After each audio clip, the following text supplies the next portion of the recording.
Bismillahirrahmanirrahim. Assalamualaikum warahmatullahi wabarakatuh. Alhamdulillah wassalatu wassalamu ala Rasulillah wa ala alihi wa sahbihi wa mawalah. Asyhadu an la ilaha illallah wahdahu la syarikalah wa asyhadu anna Muhammadan abduhu wa rasuluh. Amma ba'du. Baik anak-anak, siswa dan siswi, bagaimana kabarnya? Semoga semuanya dalam keadaan sehat walafiat dan juga dalam lindungan Allah Subhanahu wa taala. Pada hari ini, di hari Jumat, kita akan lanjutkan kembali pembelajaran fikih ibadah. Silahkan disiapkan bukunya dan juga alat nulisnya. Insyaallah kita akan lanjutkan pembelajaran fikihnya. Ya, kemarin terakhir kita membahas tentang apa, Nak? Tentang sholat tarawih, dan yang baru kita bahas baru 2 poin. Ya, baru 2 poin, yaitu tentang pengertian sholat tarawih dan juga rakaat sholat tarawih. Ya, kemarin sudah Bapak jelaskan ya pengertian sholat tarawih. Ada yang masih ingat apa sholat tarawih itu? Sholat sunnah yang dikerjakan setelah sholat isya pada bulan Ramadan. Dan sholat tarawih ini hanya dikerjakan pada bulan Ramadan saja. Ya, tidak dikerjakan pada bulan-bulan yang lain, dan mengerjakannya hukumnya sunnah, baik untuk laki-laki maupun perempuan. Ya, sebagaimana telah dijelaskan di dalam hadis Abu Hurairah radhiyallahu anhu, ya, bahwa Rasulullah menganjurkan sholat tarawih tanpa mewajibkannya. Beliau bersabda, barang siapa sholat pada bulan Ramadan dengan penuh keimanan dan mengharap ridho Allah, niscaya dosa-dosanya yang lalu akan diampuni. Ya, sahih, hadisnya sahih, riwayat Bukhari dan Muslim. Kemudian yang kita bahas pada pertemuan sebelumnya juga membahas tentang rakaat sholat tarawih. Ya, berapa rakaat sholat tarawih itu? Nah, di sini dari Aisyah radhiyallahu anha menjelaskan ya bahwa Nabi tidak mengerjakan sholat malam lebih dari 11 rakaat, baik di bulan Ramadan maupun di luar Ramadan.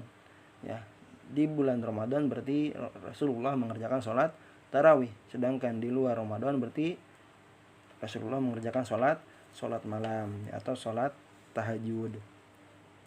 Hadis sahih riwayat Bukhari dan Muslim. Jadi berdasarkan hadis tadi, ya, Rasulullah sholat tarawih 11 rakaat, yaitu 8 rakaat sholat tarawih dan ditambah dengan 3 rakaat sholat witir. Nah, sekarang yang akan kita bahas yaitu ada 3 poin. Yang pertama, waktu dan cara sholat tarawih. Yang kedua, bacaan sholat tarawih. Dan yang terakhir, keutamaan sholat tarawih.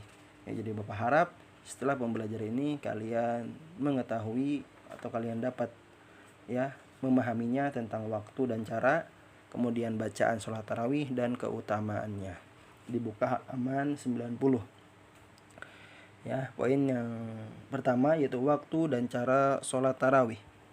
Sholat tarawih dapat dilakukan yang pertama pada awal malam, setelah sholat isya, ya, yang biasa kita kerjakan ya, Nak, sekarang di bulan Ramadan, ya, karena kita sekarang berada di bulan Ramadan dan mengerjakan sholat tarawih, dan kita biasa mengerjakan di awal malam, yaitu setelah sholat isya, dan bisa juga ya pada pertengahan malam, ya, pada pertengahan malam atau pada akhir malam, ya, pada pertengahan malam atau pada akhir malam. Adapun waktu yang paling utama adalah pada sepertiga malam terakhir. Jadi waktu sholat tarawih ada apa? Bisa dikerjakan pada awal malam, yaitu setelah sholat isya, atau pada pertengahan atau akhir malam. Adapun waktu yang paling utama yaitu pada sepertiga malam terakhir. Dan salat tarawih ya caranya boleh dikerjakan secara berjamaah. Ya, berarti kalau berjamaah berarti ada imam. Dan boleh juga dikerjakan secara sendiri-sendiri atau munfarid. Jadi sendiri-sendiri itu disebut juga munfarid. Namun pelaksanaannya secara berjamaah itu lebih utama. Ya, jadi tentang waktunya tadi boleh dikerjakan pada awal malam, yaitu setelah sholat isya. Boleh juga di pertengahan atau akhir malam, tetapi yang paling utama yaitu pada sepertiga malam terakhir. Dan caranya boleh dikerjakan secara berjamaah boleh juga secara sendiri atau munfarid. Namun pelaksananya lebih utama yaitu secara berjamaah. Kemudian tentang poin yang kedua yaitu bacaan sholat tarawih. Dalam sholat tarawih boleh membaca ayat atau surah apapun setelah surat Al-Fatihah. Ya, jadi dalam sholat tarawih membaca ayat atau surah apapun setelah surat Al-Fatihah. Ya, Abu Dzar radhiyallahu anhu meriwayatkan, faqama bina hatta hasina ayyafutana falah. Ya, Rasulullah mengimami sholat tarawih sampai-sampai kami agak khawatir akan terlewat sahur.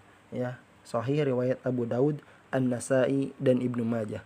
Jadi hadis ini menunjukkan tidak adanya pembatasan di dalam surat yang dibaca ketika sholat tarawih. Jadi boleh membaca surah yang panjang sekalipun. Ya, jadi tidak ada batasan. Ya, boleh membaca surat apa saja yang kita hafal. Ya, itu tentang bacaannya.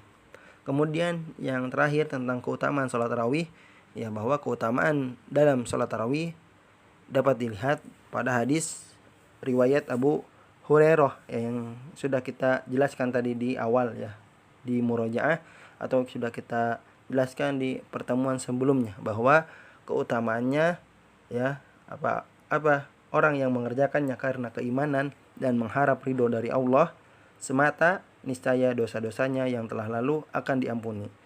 Ya, jadi keutamaannya apa?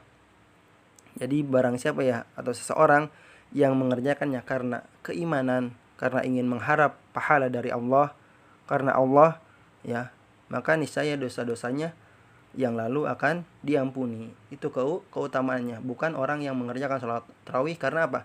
Karena melihat temannya, karena apa?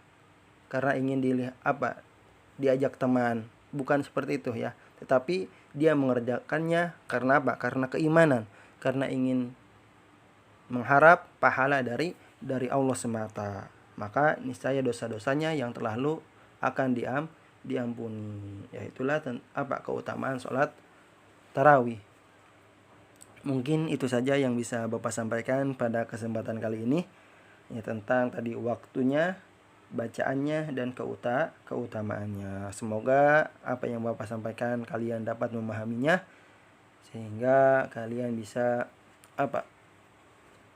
mempraktekannya, ya, di kehidupan sehari-hari, atau ketika sekarang berada di bulan Ramadan, ya, kalian selalu mengerjakan sholat tarawih karena ingin mendapatkan pahala dari Allah Subhanahu wa taala.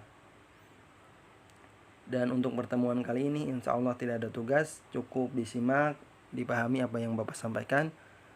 Ya, Bapak mohon maaf apabila ada salah kata atau salah ucap dalam menyampaikan pembelajaran. Bapak akhiri dengan doa kafaratul majlis.